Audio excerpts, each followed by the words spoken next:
सबको जय मसीह की। जरा सा भी हम में ताकत है तो हम आराधना में आएंगे, है ना। भले किसी भी प्रकार का कोई भी प्रॉब्लम हमारे जीवन में हो, तब भी हम आराधना में आने के लिए भरपूर कोशिश करता है। आप लोगों के लिए मैं प्रभु का धन्यवाद करता हूँ।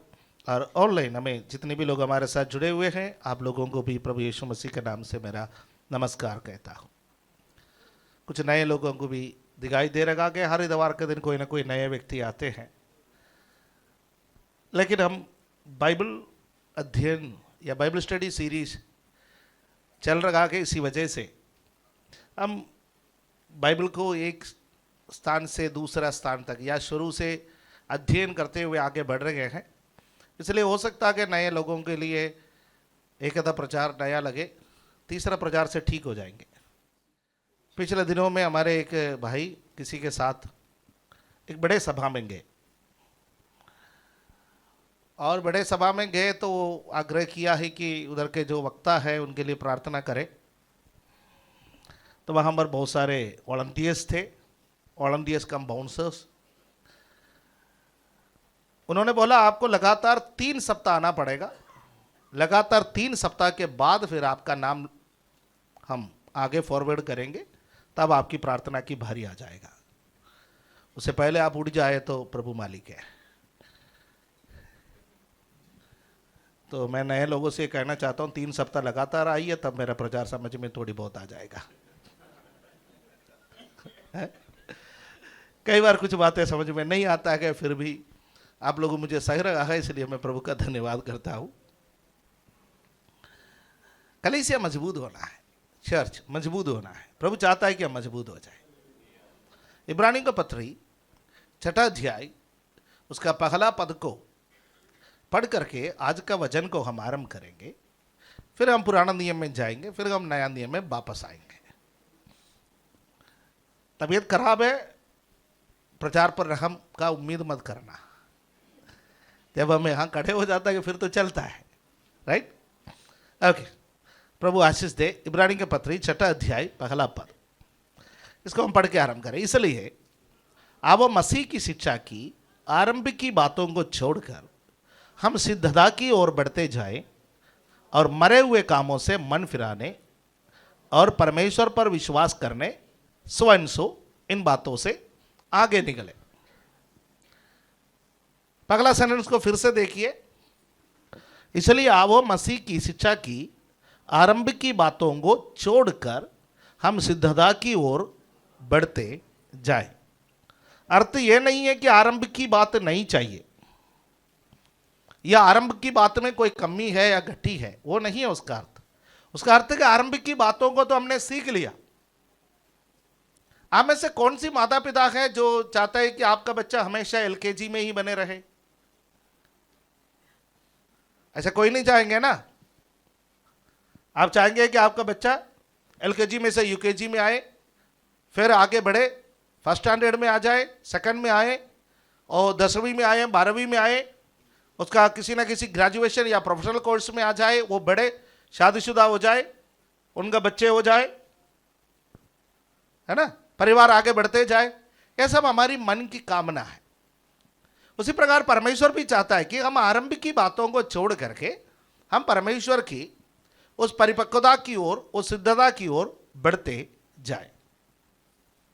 आरंभ की बातें, मसीही शिक्षा की आरंभ की बातें 4 सुसमाचार में, मत्ती, मरकुस, लूका, यूहन्ना, 4 सुसमाचार में मसीही शिक्षा की आरंभिक की बातें हैं।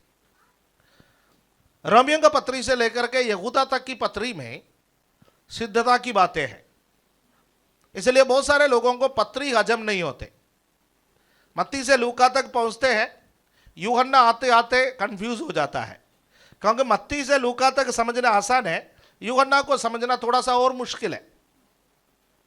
फिर रोमी उससे भी कठिन है। फिर आगे चलते चलते चलते यहूदा तक क्यों पहुंचे? बहुत सारे लोग इसलिए पढ़ते नहीं है बाइबल। अच्छे अच्छे लोग भी बाइबल नहीं पढ़ते। मैं आपसे आग्रह करता हूं कि आप अपने व्यक्तिगत जीवन में बाइबल को पढ़ें। पिछले दिनों में हम कई घरों में गए, लोगों से जब बात की, लोग सब प्रार्थना चाहते हैं, आराधना के बाद यहां पर आके खड़े हो जाता है कि लास्ट गाने पर चाहते हैं कि कोई ना कोई आपके लिए प्रार्थना करे, वो तो हम करते रहेंगे, वो करने में हमें कोई तकलीफ नहीं है। हम भी चाहते हैं कि आप हमारे लिए प्रार्थना करें, आप करते भी हैं, चाहे मॉर्निंग प्रेयर में हो, इवनिंग प्रेयर में हो, आपका फैमिली प्रेयर में हो, लगातार आप प्रार्थना करते हैं। पर मैं आपसे ये आग्रह करूंगा, बाइबल नियमित रूप से पढ़ने में, बाइबल नियमित रूप से अध्ययन करने में आप अपने आप को तैयार रखें, समय निकालें। ओके, तो मैं आज दाऊद के जीवन के जो उस कड़ी के आखिरी प्रचार संदेश आज आपके सामने रख करके मैं फिर नेक्स्ट व्यक्ति पर जाऊंगा, आगे को चला जाऊंगा। आज मैं आपको जो संदेश देने जा रहा हूं, थोड़ा क्या है, कंफ्यूज टॉपिक है। उसमें है the administrative capacity of David, Dawood की प्रशासनिक क्षमता। अरे भाई, दाऊद की प्रशासनिक क्षमता सीख करके हमको क्या करना है? हम कोई राजनीति में लड़ने थोड़ी जा रहे हैं। आप राजनीति में लड़ने नहीं जा रहा गए, पर आप तो राज करने तो जा ही रहे हैं ना। एक न एक दिन राज तो करेंगे ना। यीशु इस संसार में आएंगे, 1000 वर्ष का शासन इस पृथ्वी पर आप प्रभु यीशु स्थापित करेंगे। उस वक्त आप और मैं प्रभु यीशु मसीह के साथ राज करने वाले लोग हैं। उसके लिए अभी से तैयारी करें, अभी से इस बातों को समझें। जब आप परिपक्व हो जाएंगे, आप बाइबल के बातों को सीखोगे, तो आप समझ पाएंगे कि हमें कैसे आगे बढ़ना है, परमेश्वर हमसे क्या चाहता है। 2 प्रकार के मसीह लोग हैं। एक प्रकार के मसीह लोग हैं आरंभिक बातों में रहते हैं। भाई, मैंने प्रभु को ग्रहण कर लिया, मैंने बपतिस्मा ले लिया, मैंने पवित्र आत्मा पाया है, दैट्स ऑल, मेरे को इतना काफ़ी है। अब कोई प्रॉब्लम हो जाए तो हम पास्टर से प्रार्थना करवाएंगे, कलीसिया के किसी से प्रार्थना करवाएंगे। हम तो मसीहत में हैं, हम मसीह लोग हो गए, हम प्रभु के संतान हो गए हैं। अब हमारा जीना मरना मसीह में है, तो ठीक है। They are very satisfied people, बहुत अच्छे लगते हैं, बहुत खुश है, पाप से दूर रहना चाहते हैं, बाकी सब चीज़ों में अच्छे हैं। कलीसिया में आते गए, दशमांश देता गए, सेवा में भाग लेता गए, सभी चीज़ों में अच्छे लोग हैं। पर एक प्रकार के लोग हैं, इससे थोड़ा सा आगे चलते हैं, वो थोड़ा सा परिपक्व लोग हैं। वो क्या करते हैं, वो ये सोचते हैं कि मेरे बाद क्या होना चाहिए, मेरे बाद क्या होना चाहिए, मेरे परिवार में मेरे बाद क्या होना चाहिए, मेरे कलीसिया में मेरे बाद क्या होना चाहिए, मेरे समाज में मेरे बाद क्या होना चाहिए। राइट? यदि आप वर्तमान पर नजर लगा करके आप आगे बढ़ोगे, तो आप कभी भी आप अगले पीढ़ी को तैयार नहीं कर पाएंगे। आपको हमेशा भविष्य के बारे में सोचना है, भविष्य के बारे में सोचना है। तो दाऊद एक पॉइंट पर आ गया, वो बुढ़ा हो गया। सब होंगे, कितना भी क्रीम लगाओ तब भी होंगे, कितना भी बढ़िया बढ़िया सा ड्राई फ्रूट खाओ तब भी होंगे। राइट? हम सब होंगे, एक न एक दिन बुढ़े होना है, एक न एक दिन इस संसार को छोड़ करके जाना है। मेरे सिर पर मत देखना, ये लाइट का कमाल है। आई एम स्टिल एक, हाँ, गोदरेज का एक नहीं है ये।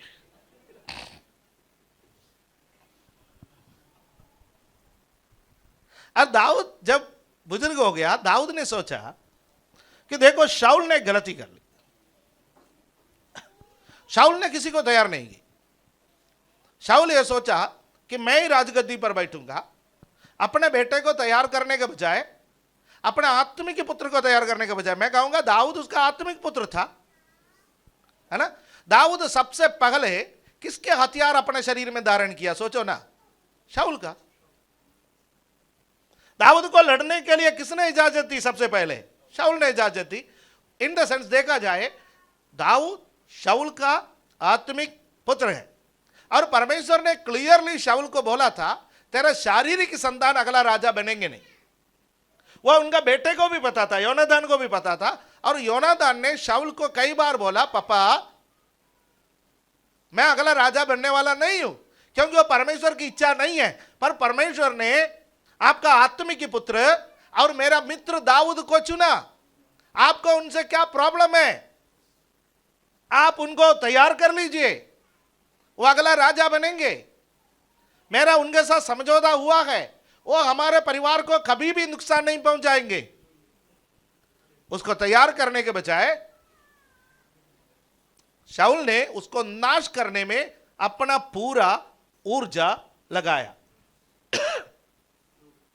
कुछ नेता उभरते हुए आने वाले लोगों को नाश करने में अपना पूरा ऊर्जा लगाते हैं, कलीसिया के अंदर भी, कलीसिया के बाहर भी। और एक दिन ऐसा आएगा कि उनका वजूद ही खतरे में पड़ेंगे।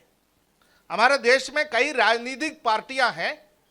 आप यदि उनका अध्ययन करेंगे, जिन राजनीतिक पार्टियों ने सेकंड लेवल लीडरशिप को तैयार नहीं किया, नेताओं को तैयार नहीं किया, उनको मंच पर भाषण देने का मौका नहीं दिया, उनको टीवी में डिबेट करने का मौका नहीं दिया, या उनको मंत्री बनने का मौका नहीं दिया, बुढ़े बुढ़ों को मरते दम तक कुर्सी पर बिठा के रखा, थोड़े समय के बाद उनका वजूद भी खतरे में पड़ गए।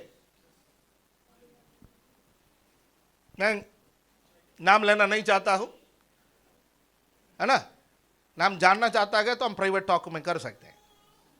मैं इन चीजों के बारे में पढ़ता हूं, आप भी पढ़ते हैं, आपको भी पता है, मेरे से ज्यादा कई लोगों को पता है। कलीसिया, एक बात ध्यान रखो, आप प्रभु में आए, आपका फैमिली में, आपका फैमिली में आप प्रभु में आए, आप हमेशा जिंदा नहीं रहेंगे। मैं जब आप कहता हूं वो मेरे लिए भी लागू है। आप हमेशा जिंदा नहीं रहेंगे। What next? सोचा, मेरा जाने के बाद मेरा फैमिली में पारिवारिक प्रार्थना कौन करेगा? मेरे जाने के बाद मॉर्निंग प्रेयर में कौन बैठेगा? मेरे जाने के बाद इवनिंग प्रेयर में कौन बैठेगा? मेरे जाने के बाद मेरा घर का बाइबल कौन पढ़ेगा? मेरा जाने के बाद मेरा आत्मिक विरासत किसको मिलेगा? आज सोचने का वक्त है। हालेलुया, आमीन। कोई गारंटी नहीं है। हम चर्च में आए हैं तो यह चर्च सर्विस हम खत्म करेंगे, कोई गारंटी नहीं है। हम घर पहुंचेंगे, कोई गारंटी नहीं है। ऐसे जमाने में हम जीवन बिता रहे हैं, हार्ट कभी भी फेल हो सकते हैं। अभी से हमें सोचना है कि मेरे बाद इस विरासत को, मेरे बाद मेरे आत्मिक जीवन को कौन आगे लेकर के चलेगा? शाऊल विफल हो गए। शाऊल किसी आत्मिक अगुवे को खड़ा नहीं कर पाए, और यह दाऊद को बहुत परेशान किया, बहुत परेशान किया। इसलिए दाऊद चाहा कि राजधानी बनाए, राजधानी बनने के बाद परमेश्वर का भवन बनाए, पर परमेश्वर ने उससे परमेश्वर का भवन बनाने से रोका।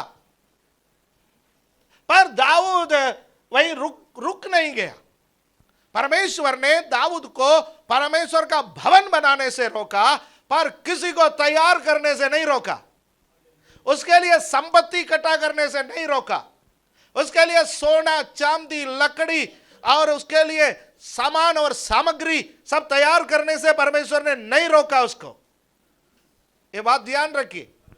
हालेलुया, आमीन। दाऊद को मालूम है उसके बाद एक बालक सुलेमान वो देश के अगुवाई में आएंगे, वो राजा बनेंगे। तो दाऊद ने उसके प्रशासन को, उसके जो भी ऑर्डर है, जो भी क्रम है, उसको सही तरीके से तैयार किया। उसके कुछ बातें मैं इधर उधर से आपके सामने रखना चाहता हूं। मैं शायद 21 या 22 अध्याय से, पहला इतिहास 21 या 22 अध्याय से मैं आपके साथ बात करना चाहता हूं। 21 अध्याय जब हम देखते हैं, वहां पर हमको मालूम है दाऊद जनगणना लेने के लिए निकले, और परमेश्वर को अच्छा नहीं लगा। परमेश्वर ने 70,000 लोगों को मारा। फिर यरूशलेम में जब आया, यहोवा का दूत रुक गया। फिर परमेश्वर ने भविष्यद्वक्ता को दाऊद के पास भेजा, और उन्होंने जमीन खरीदी और वहां पर बलिदान चढ़ाए गए। हालेलुया, जिसके बारे में पिछले सप्ताह भी शायद मैंने जिक्र किया था। और 22वां अध्याय में जब आते हैं, दाऊद परमेश्वर के भवन का निर्माण का तैयारी कर रहा है। भवन बनाने से परमेश्वर ने उससे रोका, पर वो तैयारी कर रहा है। वो कैसे कैसे तैयारी कर रहा है वो आप देख सकते हैं। 22वां अध्याय का 5वां पद जब हम पढ़ते हैं कि दाऊद क्या कह रहा है, और दाऊद ने कहा मेरा पुत्र सुलेमान सुकुमार और लड़का है, और जो भवन यहोवा के लिए बनाना है उससे अत्यंत तेजोमय और सब देशों में प्रसिद्ध और शोभायमान होना चाहिए, इसलिए मैं उसके लिए तैयारी करूंगा। अदा दाऊद ने मरने से पहले बहुत तैयारी की। यदि आपसे पूछा जाए यरूशलेम का भव्य मंदिर किसने बनवाया, क्या जवाब दोगे? दाऊद। पर आधार किसने डाला? बाइबल में लिखा है दाऊद मरने से पहले उसके लिए अत्यंत तैयारी की, बहुत तैयारी की। हालेलुया। और उस अध्याय जब आप पढ़ेंगे उसने कितने सोना, कितने चांदी, कितने पत्थर, कितने लकड़ी, कितने सामान को इकट्ठा करके रखा है, उसका विवरण वहां पर है। मैं उस विवरण पर जाना नहीं चाहता हूं क्योंकि सब कुछ आपको बताएंगे तो बाइबल में से आप पढ़ेंगे क्या? राइट? थोड़ी बहुत तो होमवर्क भी होना चाहिए ना, आप उसको पढ़ करके देख लीजिएगा। राइट?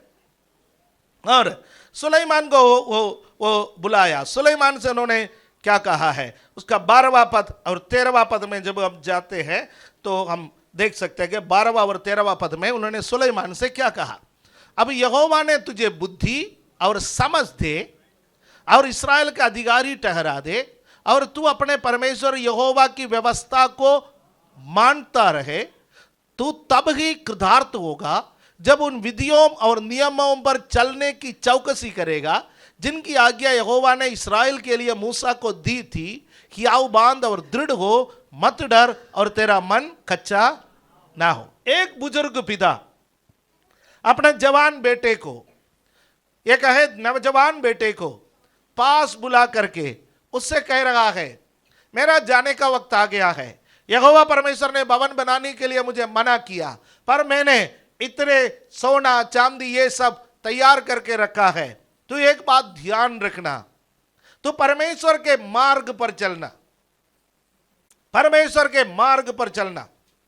हालेलुया। यदि सुलेमान आज संसार के सभी राजाओं से अधिक बुद्धिमान यह ख्याति उनको मिला है, तो उसका आधार और उसका प्रार्थना दाऊद ने की। हालेलुया, आमीन। हम कई बार हमारे बच्चों को इतना फ्री छोड़ देता है, उसके लिए किताब खरीद के दिया, उसके लिए स्कूल में जाने के लिए दिया, और उसके लिए जो भी सामान सामग्री सब कुछ खरीद के दिया, खाना पीना दिया, घुमाने के लिए लेकर गए, पर आत्मिक बातों पर हम सोचेंगे कि हमारे बच्चे अपने आप बढ़ेंगे ना।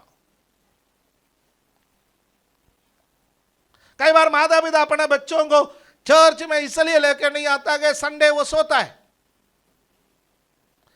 चर्च 8 बजे लगता है, जब आपका बच्चे का स्कूल 7:30 बजे है, 8 बजे है, वो स्कूल के बस पकड़ के, रिक्शा पकड़ के वो जा सकता है, वैन पकड़ के वो जा सकता है, तो हमारा बच्चा 8 बजे चर्च में क्यों नहीं आ सकता?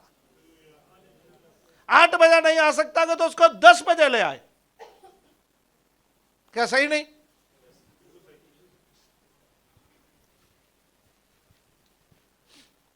हम अगला पीढ़ी का आधार क्या डाल रहे हैं? यदि हम अब भी हमारे बच्चों को परमेश्वर के वचन का शिक्षा नहीं देंगे, हमारे बच्चे मोबाइल के आदी बन जाएंगे, हमारे बच्चे नशे के आदी बन जाएंगे, हमारे बच्चे पैसे का आदी बन जाएंगे। फिर वो सोचेंगे जिंदगी में एक ही मकसद है, पैसा कमाना है, चाहे किसी का गला ही क्यों ना काटना पड़े। क्या हम हमारे बच्चों को बाइबल के मूल्यों, बाइबल के शिक्षाओं पर बढ़ाने का कोशिश करते हैं? दाऊद को मालूम था कि उसके पास बेशुमार संपत्ति है, इसलिए लड़का बिगड़ सकता है। दाऊद ने खतरे को पगले से भाप लिया। हालेलुया। अब ऐसे कई लोगों के बच्चे बड़े हो गए। यदि आपका बच्चा बड़ा हो गया, आपका बराबर आ गया, मैं नहीं कहूंगा उसको मारो, उसको पीटो, मैं कहूंगा कि उसके खातिर घुटने के बल आ जाइए, आज नहीं है तो कल वो सुधरेगा। पर आपका बच्चा, हालेलुया, अब टीनेज में है, आपका बच्चा उम्र में कम है, तो उसको आप सुधार सकते हैं।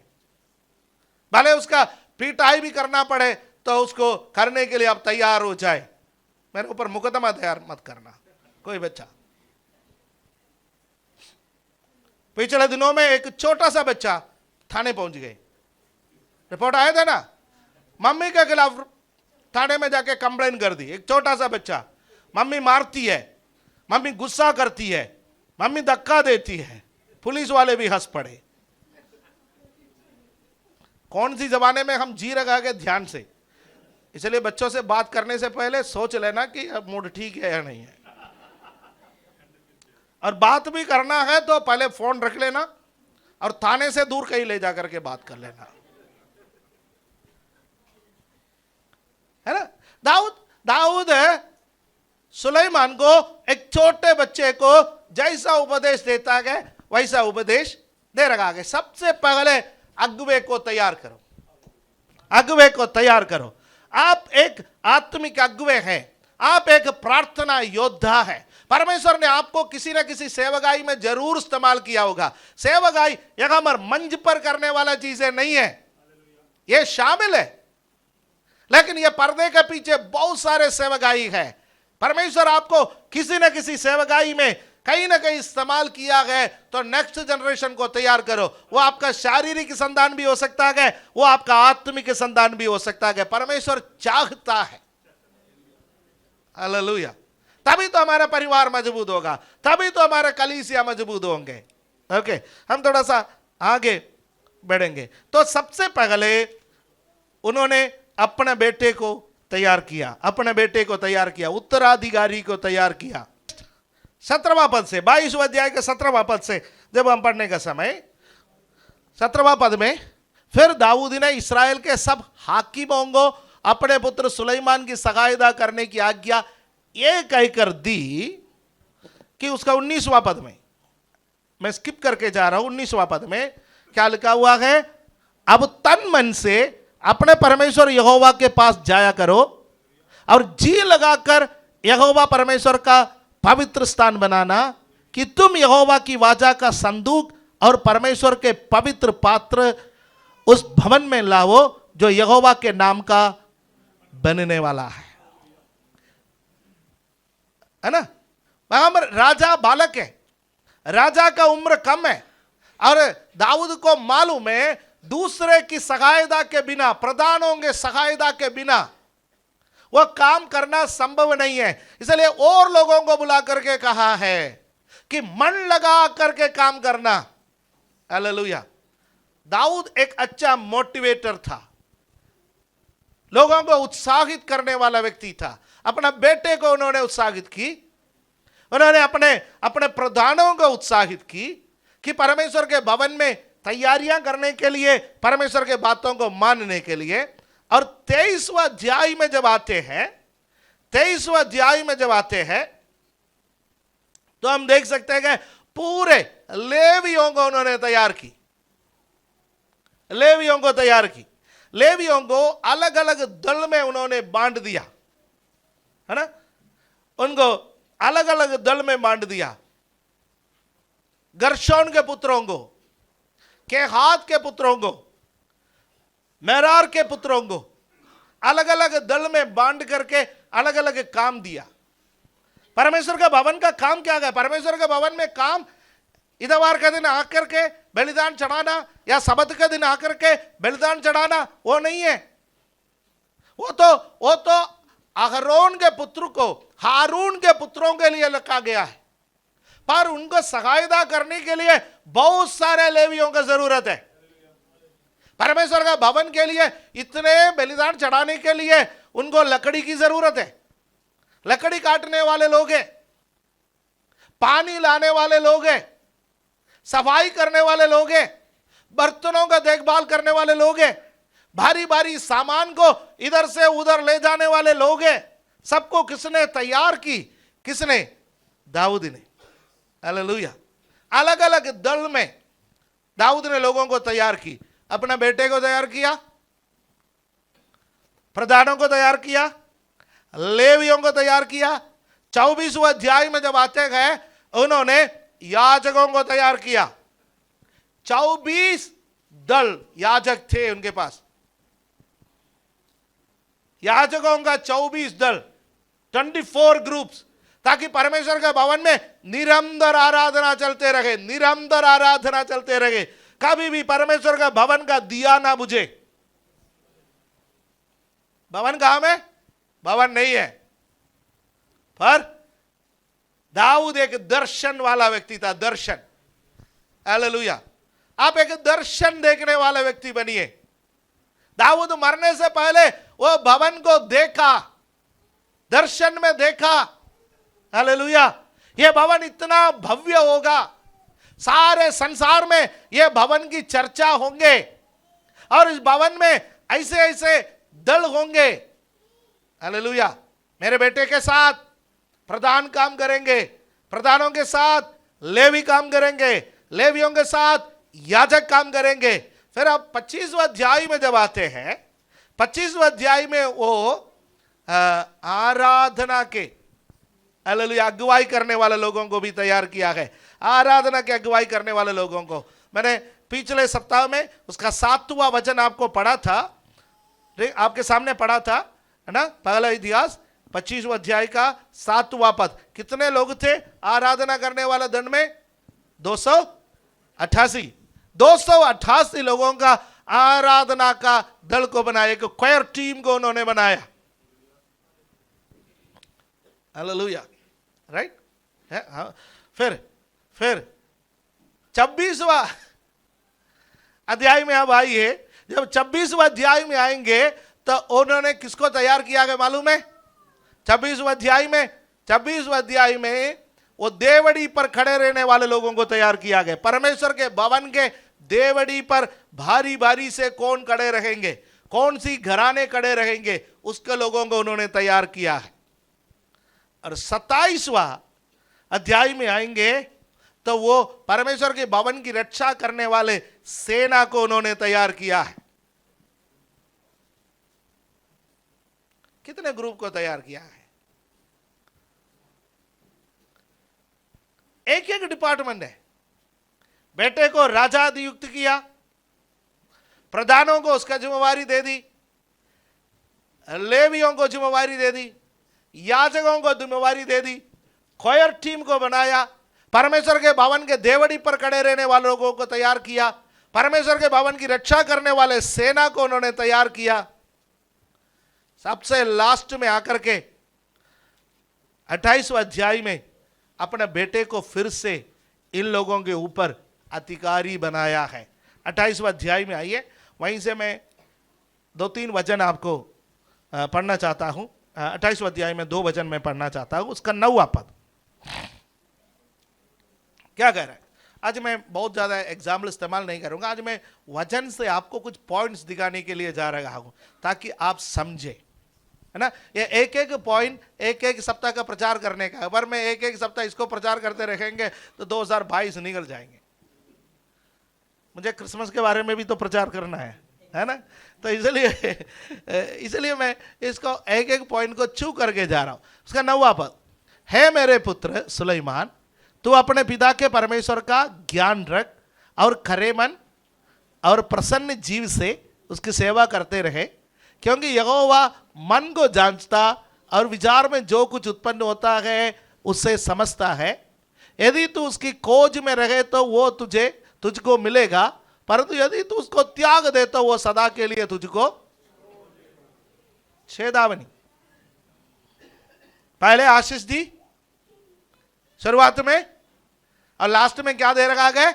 चेतावनी। बेटा, भवन बनेगा, दुनिया भर के लोग देखने के लिए आएंगे, तेरे को बहुत मान मिलेगा, सम्मान मिलेगा, तेरा ऐश्वर्य बढ़ेगा, सब कुछ ठीक है, पर तू यहोवा को छोड़ देंगे, वो तुझे भी छोड़ देगा। वचन में केवल आशीष ही नहीं, वचन में चेतावनी भी है। और आप उसके 20वां आयत में आ जाइए, 20वां आयत में 20। फिर दाऊद ने अपने पुत्र सुलेमान से कहा, हियाव बांध और दृढ़ होकर इस काम में लग जा, मत डर और तेरा मन कच्चा ना हो, क्योंकि यहोवा परमेश्वर जो मेरा परमेश्वर है वो तेरे संग है। और जब तक यहोवा के भवन में जितना काम करना हो वो ना हो चुके, तब तक वो ना तो तुझे धोखा देगा और ना तुझे त्यागेगा। मैं लास्ट में उसको ऐसा एक परमेश्वर के बारे में परिचय कराया है जो परमेश्वर कभी त्यागने वाला नहीं, कभी छोड़ने वाला नहीं। यह परमेश्वर कभी धोखा नहीं देता। हालेलुया। यह परमेश्वर जीवित परमेश्वर है। इस्राएल का परमेश्वर जीवित परमेश्वर है। पुराना नियम का परमेश्वर हो, नया नियम का परमेश्वर हो, जीवित परमेश्वर है। यह परमेश्वर कभी धोखा देने वाला परमेश्वर नहीं है। और 29 में आम जनता को तैयार किया। 29 में आम जनता को तैयार किया। हालेलुया। मैं यहाँ पर एक डिफरेंस देखूंगा, मैं इसको बताने के बाद मैं वो डिफरेंस आपको बता दूंगा। आजकल का सेवकाई में और परमेश्वर के भक्तों के सेवकाई में एक फर्क है। आजकल के सेवकाई में और परमेश्वर के भक्तों के सेवकाई में एक फर्क है। ध्यान रखना इस बात को। मेरे इस बात को 29 का एक दो वचन एक्सप्लेन करने के बाद मैं इस बात को कहूंगा। 29 में परमेश्वर का भवन के तैयारी के लिए वो लोगों से दान मांगने लगे, पैसा मांगने लगे, सोना मांगने लगे, चांदी मांगने लगे, सब कुछ मांगने लगे। और लोग दिया। सबसे पहले दाऊद अपना पर्सनल संपत्ति दे दी है। सबसे पहले दाऊद अपना पर्सनल संपत्ति दे दी। उसका 29 का 4 में लिखा है, क्या लिखा है? अर्थात 3000 किकार ओफीर का सोना और 7000 किकार तबाई हुई चांदी, जिससे कोठरियों की बीथे मड़ी जाए। यह उनका पर्सनल संपत्ति था। यह दे दी। मैं दे रहा हूं। मेरे जीवन काल में मैं अपने लिए कुछ संपत्ति रखा हुआ था और वो मैं परमेश्वर के भवन के लिए अर्पण कर रहा हूं। तब प्रधानों ने दी, तब साधारण लोगों ने दी। 9वां पद पर हम आएंगे। 29:9 इसमें क्या लिखा है? तब प्रजा के लोग आनंदित हुए, क्योंकि हाकिमों ने प्रसन्न होकर खरे मन और अपनी अपनी इच्छा से यहोवा के लिए भेंट दी थी। और दाऊद राजा बहुत ही आनंदित हुआ। लोग खरे मन और आनंदित होकर देना, मजबूरी में मत देना। नया नियम में यही वचन को दोहराया गया, हर्ष से देने वाले से परमेश्वर प्रसन्न रहता है। हर्ष से देने वाले से परमेश्वर प्रसन्न रहता है। इसी वजह से हमने कभी भी पर्ची नहीं काटा। आपको याद होगा इस कलीसिया का आरंभ से अभी तक, भाई 100 रुपये का पर्ची कटवा दो, 1000 रुपये का पर्ची कटवा दो, 2000 का पर्ची कटवा दो। हमारे लिए ये जरूरत है, वो जरूरत है, हमारा बजट है, हमारा वो नो। परमेश्वर का भवन का तरीका वो नहीं है। परमेश्वर का भवन का तरीका हर्ष से देना है, मन से देना है, प्रसन्न होकर के देना है। किसी को निचोड़ करके लेने के लिए वजन में व्यवस्था नहीं है। हालेलुया। मैंने कहा आजकल के सेवकाई में पैसा सबसे पहले, बाकी सब बाद में, पर वजन का सेवकाई में पैसा सबसे लास्ट चीज होना चाहिए। हालेलुया। यदि योजना परमेश्वर का है, पैसे का कमी होने परमेश्वर नहीं देगा। मैं विश्वास करता हूं। हालेलुया, आमीन। योजना परमेश्वर का है। हालेलुया। पैसे का कमी होने के लिए परमेश्वर कभी नहीं देगा। और उसके ओर जिन्होंने दृष्टि की उनका लज्जित होने के लिए भी वो नहीं देगा। आपको कर्जे में डूबने भी प्रभु नहीं देगा, परमेश्वर के सेवकाई में आप है तो। हालेलुया। एक वचन पढ़ेंगे, फिर नया नियम में एक दो बातें इस संदर्भ में मैं क्या कहूंगा। और दाऊद की प्रार्थना देखिए लास्ट में। धन्यवाद, थैंक्स गिविंग। धन्यवाद क्या है? आप उसको 13वां और 14वां पद में 10 से है, लेकिन 13 और 14 मैं पढ़ना चाहता हूं। 13 और 14। इसलिए अब है हमारे परमेश्वर हम तेरा धन्यवाद और तेरे महिमा युक्त नाम की स्तुति करते हैं। मैं क्या हूं और मेरी प्रजा क्या है कि हमको इस रीति से अपनी इच्छा से तुझे भेंट देने की शक्ति मिले। तुझी से तो सब कुछ मिलता है और हमने तेरे हाथ से पाकर तुझे दिया है। कोई ये मत कहना मैं चर्च में इतना दे रहा हूं या प्रभु के सेवकाई के लिए इतना दे रहा हूं, मैं दशमांश इतना दे रहा हूं, मैं ये दे रहा हूं, वो दे रहा हूं। हम प्रभु को क्या दे सकते हैं? हम कुछ नहीं दे सकता है। प्रभु से हमें मिलता है, प्रभु से हम लेता है, उसको फिर हम क्या करते हैं? उसका एक हिस्सा हम प्रभु को लौटा देता है। हालेलुया। प्रभु हमें देता है, उसका एक हिस्सा हम प्रभु को लौटा देता है। कितना नम्र व्यक्ति था दाऊद। हालेलुया। आजकल राजनेता भी खड़े होकर के मैंने देश में ये दिया, मैंने देश में वो दिया, मैंने फ्री में ये बंटवाया, फ्री में ये दिया। हर सरकार, हर पार्टी बोलते गए। किसी ने अपना खानदान से कभी कुछ दिया? बोलने क्या चाहिए? जनता का पैसा है, जनता में बांट दी, कहानी खत्म। टैक्स कौन देता? हम जो भी सामान खरीदता है उसका टैक्स सरकार के पास ऑटोमेटिकली चला जाता है, आप दे या ना दे। हालेलुया। आत्मिक लोग राजनीति के लोगों के समान ना बने कि हम परमेश्वर को कुछ देता है। हम परमेश्वर को कुछ भी नहीं दे सकता है, क्योंकि सब कुछ किसका है? परमेश्वर का है। वो हमें देता है और एक हिस्सा हम परमेश्वर को लौटा देता है। नेक्स्ट जनरेशन के बारे में सोचो। आप ये मत सोचना पैसे के बारे में बोलने के लिए मैं लास्ट में रखा था। वजन में ही लास्ट में है पैसा। वजन का सबसे लास्ट पार्ट है पैसा। पैसा वजन का पहला पार्ट नहीं है। अब मैं आपको बताना, एक और बात बताना चाहता हूं। आपको पैसा चाहिए, आपके जीवन में पैसा बढ़ना है तो पैसे के बारे में सोचना छोड़ दो।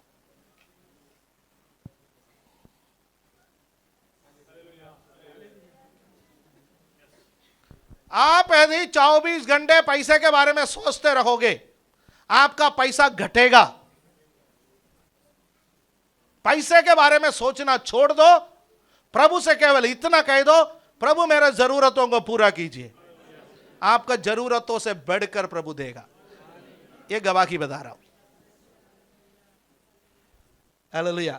आप यदि सोचेंगे मेरा ये होना है, पैसा कहां से आएगा, वो होना है, पैसा कहां से आएगा, इसके लिए कहां से आएगा, उसके लिए कहां से आएगा। अरे प्रभु की योजना है तो प्रभु देगा। प्रभु की योजना नहीं है तो प्रभु नहीं देगा। वो मुझे चाहिए नहीं। जो प्रभु की योजना नहीं है वो मुझे नहीं चाहिए। प्रभु की योजना है तो कहीं से भी प्रभु मेरे लिए इंतजाम करेगा। हालेलुया, आमीन। वो मेरे लिए आकाश के झरोखे भी खोल सकते हैं। हालेलुया, आमीन, आमीन। प्रभु मेरे लिए पर्याप्त है। प्रभु मेरे लिए पर्याप्त है। चाहे मेरी जरूरत कितना बड़ा क्यों ना हो, मेरा प्रभु मेरे लिए हालेलुया काफी है। Praise the Lord. इसलिए थोड़ी देर पहले हमने गाया था ना, तू ही काफी है। अब मैं नया नियम के बात आपको बता करके समाप्त करूं। नया नियम का बात बताने के लिए मैं पढ़ने के लिए नहीं जा रहा हूं, आप सबको पता है इसलिए मैं बोल रहा हूं। हमारा प्रभु यीशु मसीह संसार में आकर के कुछ लोगों को चंगा करके, कुछ लोगों को मरे हुओं में से जिंदा करके, कुछ कोढ़ियों को शुद्ध करके और कुछ लंगड़ों को चला करके, कुछ चमत्कार करके, या कुछ लोगों को रोटी खिला करके, लंगर चला करके, राइट। प्रभु यीशु मसीह इस संसार से चला गया होता तो क्या होता? भाई यही है ना सुसमाचार में, है लाजर के वहां जाके प्रभु यीशु मसीह ने लाजर को जिंदा किया।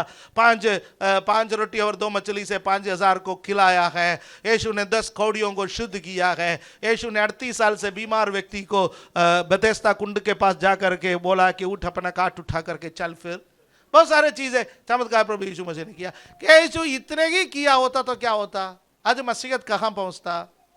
कहीं नहीं पहुंचता है। फिर उन्होंने क्या किया? 12 लोगों को चुना। उन 12 लोगों को प्रशिक्षण दिया, 12 लोगों को ट्रेनिंग दिया। हालेलुया, 12 लोगों को ट्रेनिंग दिया। उसमें से एक निगम्मा निकला। 12 में से एक प्रभु यीशु मसीह को धोखा दिया। यदि कोई भी आपको धोखा देता है, अरे कोई यीशु को धोखा दे सकता है तो क्या हमको नहीं दे सकता? तो इसलिए कोई आपको धोखा देता है तो बैठ करके रोना मत, ये बोलना यीशु को भी दिया, मुझको भी दिया। है? यीशु को भी धोखा मिला, मुझे भी धोखा मिला। That's all. यीशु ने क्या किया? कुछ नहीं किया। मुझे क्या करना चाहिए? कुछ नहीं करना चाहिए, चुपचाप बैठो। वो पैसा लेकर के भागा, भागने दो। उसका पीछे जाकर के चाकू दिखा करके, बंदूक दिखा करके, गाली दे करके नहीं आएगा। प्रार्थना करो, वो लौटा करके देगा। हालेलुया। प्रार्थना करो, वो लौटाएगा। प्रभु ये कार्य कर सके, क्योंकि हमने पुराना मनुष्यत्व को उसके स्वभाव के साथ उतार दी। बपतिस्मा जब लिया, हमने पुराना मनुष्यत्व को अपने उसके स्वभाव के साथ उतार दी। अब नया मनुष्यत्व को धारण कर लिया गया। अब यीशु मुझ में जिंदा है, बाकी सब मर गया। तलवार लेके भागने वाला मर गया, भाले लेके भागने वाला मर गया, गाली दे के भागने वाला मर गया, खून चूसने वाला मर गया। अब कौन जिंदा है? यीशु। हालेलुया, आमीन। इसलिए धोखा मिलता है। जब हम उल्टा काटेंगे नहीं, दुनिया को जो पता चलता है धोखे पर धोखा, डबल धोखा, यही मिलता है। क्योंकि लोगों को पता है ये तो कभी गाली देगा नहीं, ये तो कभी लड़ाई नहीं करेगा, ये तो चुपचाप सही लेगा। गधे के ऊपर जैसा बोझ डाल दिया जाता है, जब तक उसका कमर ना टूटे तब तक बोझ डाल दिया जाता है। हमारे ऊपर धोखे पर धोखा डाल दिया जाता है, पर हमारा उनको ये नहीं पता है हमारा प्रभु हमारे साथ है। हालेलुया। वो परमेश्वर है जो आने वाला श्राप को आशीष में परिवर्तित कर सकता है। हालेलुया, प्रेज द लॉर्ड, आमीन। वो सर्वशक्तिमान है। यीशु ने क्या किया? 12 लोगों को तैयार किया। उसके बाद उनमें से एक को बोला स्वर्ग राज्य की कुंजियां देता हूं। पुनरुत्थान के बाद वो कहा भूख लग रहा है भैया, पुराना काम में जाएंगे। पतरस कुंजी जब मिल रहा था तो बड़ा अच्छा लग रहा था। बाकी लोग पतरस को देखकर थोड़ा ईर्ष्या भी कर रहा था कि भैया कुंजी तो इसको दे दी, अब हमको क्या दिया? कुछ नहीं मिला है, हम भी तो पीछे पीछे चले, सारे कुंजी इनको मिले। प्रभु यीशु मसीह के चेले भी आपस में ईर्ष्या करते थे। इसलिए विश्वासी आपस में ईर्ष्या कर रहे तो नजरअंदाज करो, नजरअंदाज करो, सब आ गया। अरे वो आपस में लड़ते थे, याकूब और यूहन्ना आपस में लड़ते थे, विश्वासी भी आपस में लड़ते हैं तो नजरअंदाज करो। नहीं तो लड़ने वालों का नाम बदल दो, यूहन्ना और याकूब रख लो। राइट? यीशु मसीह ने क्या किया कि स्वर्ग राज्य की कुंजियां पतरस को दे दी। उसके बाद वो मछली पकड़ने के लिए गया। अब गया तो अकेला नहीं गया, 4 लोगों को साथ लेकर के गया। आत्मिक लोग जब पीछे हट जाता है तो मामला बहुत गड़बड़ हो जाता है। नेता पार्टी छोड़ता है तो अनुयायियों के साथ जाता है।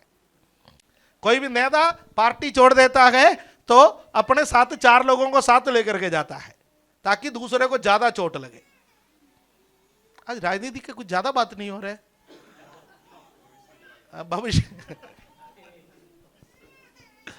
राइट? फिर अब पतरस क्या किया? 4 लोगों को साथ लेकर के गया, पर गुरु कितना अच्छा है उसका पीछे चला। यूहन्ना 21 अध्याय में उससे बुला करके उसको खाना खिलाया। खाना खिलाने के बाद उससे पूछ रहा है, पतरस क्या तू इन सबसे अधिक मुझसे प्यार करता है? तीसरी बार पूछा है तो उन्होंने वो फुट फुट करके रोया और वो कहने लगा, प्रभु तू जानता है सब कुछ, मैं किस मिट्टी का बना गया तू जानता है, मैं कितना कमजोर है तू जानता है, मैं कितना बिका हुआ है तू जानता है, मैं कितना स्वार्थी है तू जानता है। प्रभु ने कहा, पतरस घबराओ मत, जब तू वापस आएगा तू फिर के आएगा, तू चेलों को मजबूत करने वाला बनेगा, तो उनका अगुवा बनेगा। हालेलुया। तेरा प्रचार से लोग उत्साहित हो जाएंगे। चेलों को उन्होंने तैयार की, चेलों को उन्होंने तैयार की। जैतून पहाड़ पर उसको लेके गए चेलों को। उसके बाद कहा यहां से भागना मत, गुरु जा रहे पर यहां से भागना मत, यरूशलेम में इंतजार करना, जब तक पवित्र आत्मा तुम पर नहीं आओगे तब तक यरूशलेम में ठहरना, और जब पवित्र आत्मा तुम पर आओगे तुम सामर्थ पाओगे। यरूशलेम में, सारे यहूदिया में, सामरिया में, पृथ्वी के छोर तक मेरे गवाह बनोगे। आज भी पवित्र आत्मा जब हम पर उतर आता है हम यीशु के गवाह बनते हैं। हालेलुया, हम यीशु के गवाह बनते, हम यीशु के गवाह बनते। हालेलुया। दाऊद जाने से पहले बहुत तैयारी की, बहुत तैयारी की, इसलिए सुलेमान चल सका। वो तैयारी शाऊल नहीं कर सका। सुलेमान भी जाने से पहले वो तैयारी नहीं की।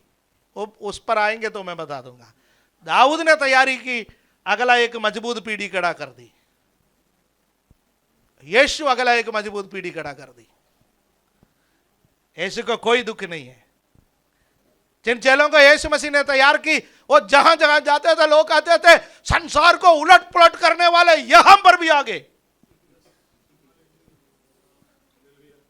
संसार में उलट पुलट करने वाला सोम बाजार में घूम रहे है? जिस सोम बाजार में जे मार घूमते हैं, उस सोम बाजार में संसार को उलट पुलट करने वाला। हालेलुया। आप और मैं, प्रभु ने हमें तैयार किया है। प्रभु ने हमें तैयार किया है। अभी से किसी और को तैयार करो, किसी और को तैयार करो। यदि प्रभु मुझे बुलाएंगे, हालेलुया, कौन प्रभु का सेवक आगे बढ़ाएगा? क्या मेरे साथ सेवा खत्म हो जाएगा? हालेलुया। ये अभिषेक मेरे साथ कब्र में चला जाएगा? नहीं, किसी और को मिले। मेरा चादर किसी पर गिरे, मेरा चादर किसी पर गिरे। प्यारे भाइयों बहनों, अपने बारे में सोचो। जिंदगी कब तक चलेंगे कोई गारंटी नहीं है, पर हमें कुछ लोगों को प्रभु के लिए खड़ा करना है। दाऊद को बुढ़ा होने का समय तक मौका मिला। यीशु उतना इंतजार नहीं की। हालेलुया। हमें भी आरंभ में ही तैयार करें। अपने आंखों को बंद करें। Hallelujah, praise the Lord. ओ रामाना शखना मानामा।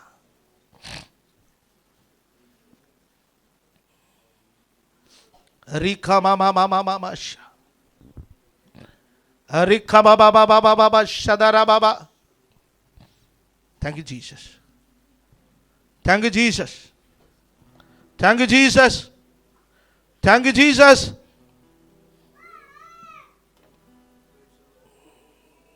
प्रभु, जिस सेवकाई के लिए आपने हमें तैयार की, औरों को तैयार करने का क्षमता हमें दे।